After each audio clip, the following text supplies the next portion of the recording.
Hello again, everybody, and welcome to a new edition of You Bet CaneSport with Lee Sterling, our weekly look at the Miami Hurricanes from the betting perspective. I'm Gary Furman, the publisher of CaneSport.com, joined by Lee Sterling himself of ParamountSports.com, the industry leader in sports prognostication, and you could see the information to connect with Paramount Sports at the bottom of our screen. You call that 1-800 number, 400-9741. Lee Sterling himself might answer the phone and get you set up in person. That's the level of service that they provide at Paramount Sports. But today, Lee is here to tell us what is going to happen in the Louisville-Miami game. And Lee, before the season, this was one I had circled. You always you go into a season, I'm sure you do too, expecting there to be, even if your team's really good, 4 or 5 really difficult games to win, games that go into the fourth quarter. This was one of them that was on my list at the beginning of the year. In the recent days, and we had an off week last week, which gave me a lot of time on my hands, as I dove into the matchups of this game, particularly Miami's defensive front against Louisville's offensive front, the ability to get to the passer, the way the Louisville passing game tends to fall apart a little bit when Miller Moss is under duress. I started to lean a little bit towards Miami, but, I don't want to influence you because we want your objective opinion now. Your thoughts on this Louisville at Miami game, Friday night, 7 o'clock, Hard Rock Stadium. So what's interesting, going into the last couple games, we probably would have chosen, let's be honest, that we would probably have a better way to sneak into Tallahassee if Florida State had dominated Virginia.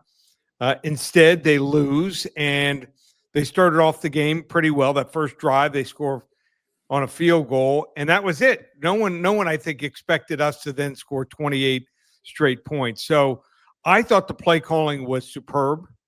Now, obviously, in the fourth quarter, we kind of shut it down just to make sure we won the game. And I understand it. Would have liked us to be a little more aggressive, yes, but they just wanted to make sure they were coming out with a win. So can't have everything, but it was. You're kind with your terminology, Lee.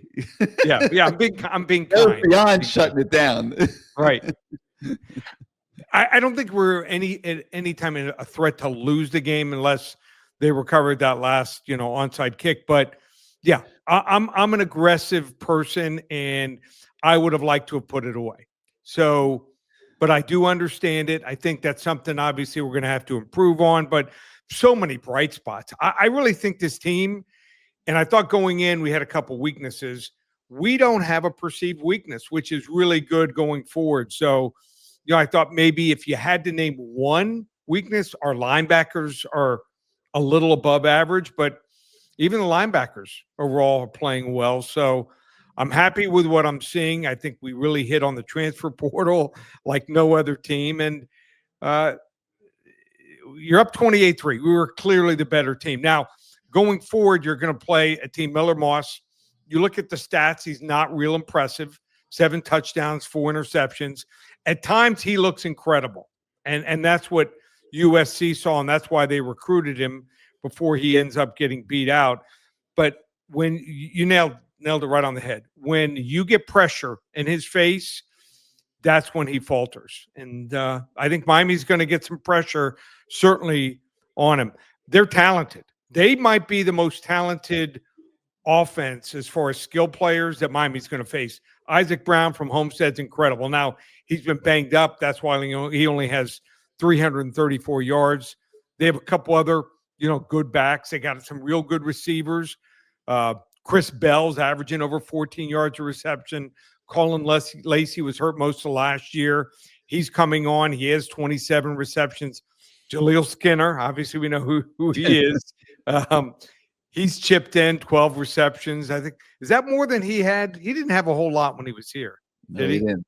Not much at all. Yeah. So they have some talent on the offense. Their defensive line, they try to get pressure on you from their defensive line. If they get pressure, then they can be successful. They did in one of their games against I think it was it Pitt? I'm pretty sure it was Pitt. The one before the game that they lost. So I think as long as they get pressure on you, they can make things tough. Yeah. It was at Pitt. They were losing in that game, and they didn't really get sacks, but they got pressure on the Pitt quarterback Holstein, and that partially Holstein's fault, and then also partially the pressure that made the difference. But their back end is not great. Their linebackers aren't great in space. We're the better team, but they have nothing to lose now. So, when they have nothing to lose, that's when Louisville scares me here. I have us winning this game 35-24. I think we're clearly the better team. I think we'll win unless we turn the ball over 3 or more times.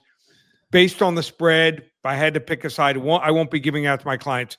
I would pick them covering because they're only getting 13.5 points. So 13, I think the line should be like 10. Interesting. So the Miami's success early in the season might be affecting the line. Oh, of course. Yeah. Yes. So you're putting a caution sign up for those Canes bettors that just, sign off on the Canes week after week. The line could be a little high in this one. I think the over-under is set at, I think the last I saw it was like 53 or so. I thought that's an interesting angle in this game just because of the down way. To 51 and a half. 51 and a half. I like the over. I like the over there. Yeah, I think, just because of the way that Jeff Brom can dial up offense. Yeah. And we could go crazy. Gary, we could score in the 40s. I mean, it's possible. Yeah. I have a score in mid 30s, but it wouldn't shock me if we score 41, 42, 45 points and it's a shootout. So probably the over is probably the best way to look at this game. So in a game like this where the line is what it is it better for a better just take the over and don't try to don't try to play the game straight, or do you find a teaser? No. I never. So here's the thing: you don't want to tease college football games. Why? Only the totals NFL. are higher. Now, if you see a total that's like 39, 42, teams like Iowa in the last couple of years, their games, you're seeing like 13-10 final scores. You can think about teasing.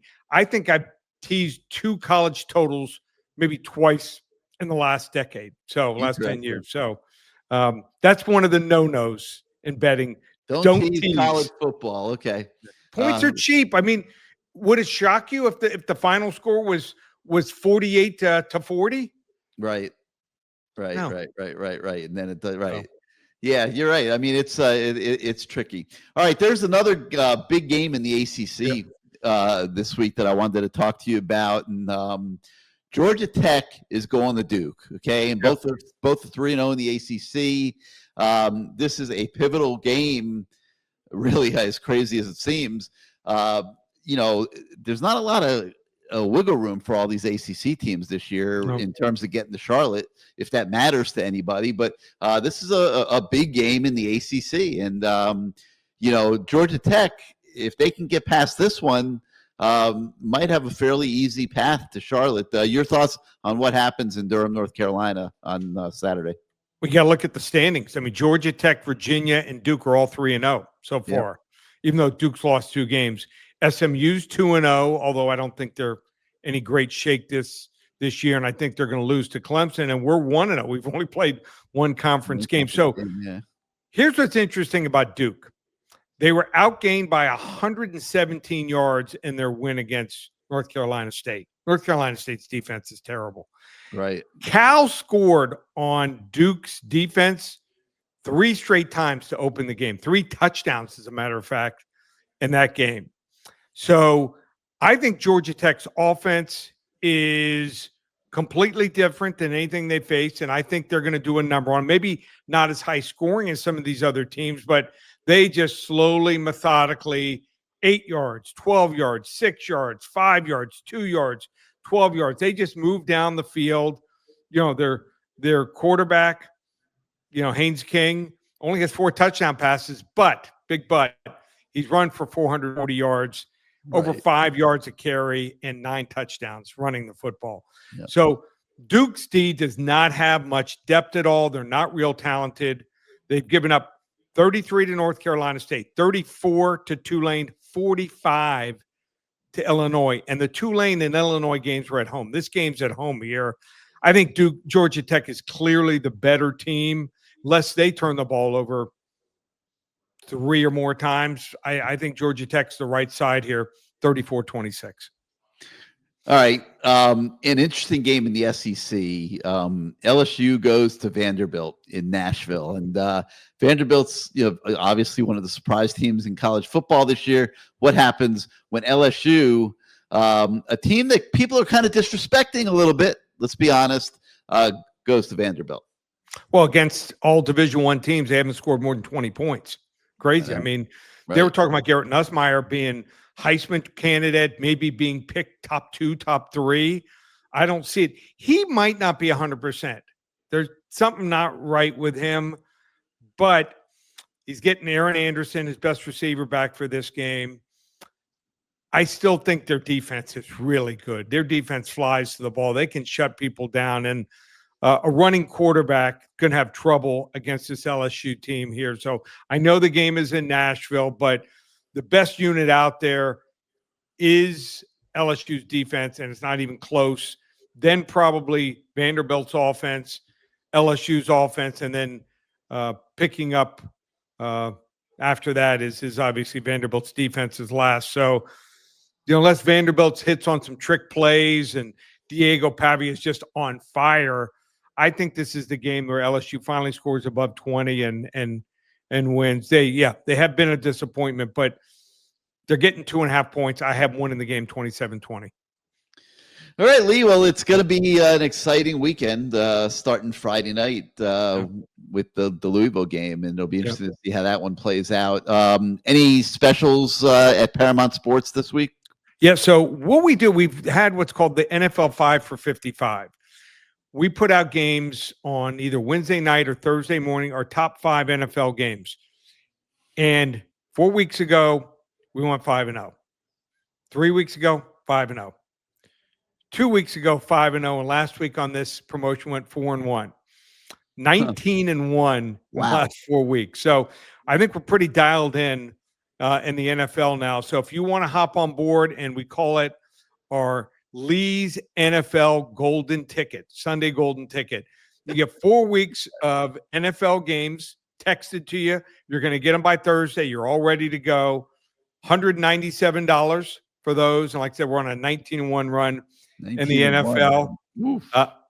And the NFL is tough. And but, that's against the spread. That's not picking winners and losers. That's against the spread. Never had a run like this. So wow. You want to get involved. 4 weeks of 5 games each week. Go to the website, ParamountSports.com, Lee's NFL Sunday Golden Ticket. Or if you want to get through the end of the season, that's January 4th. That's 12 weeks, $497, ParamountSports.com, or call 800-400-9741. Strike while it's hot, everybody. It's not always this easy. Not as easy as Lee's making it look these days. But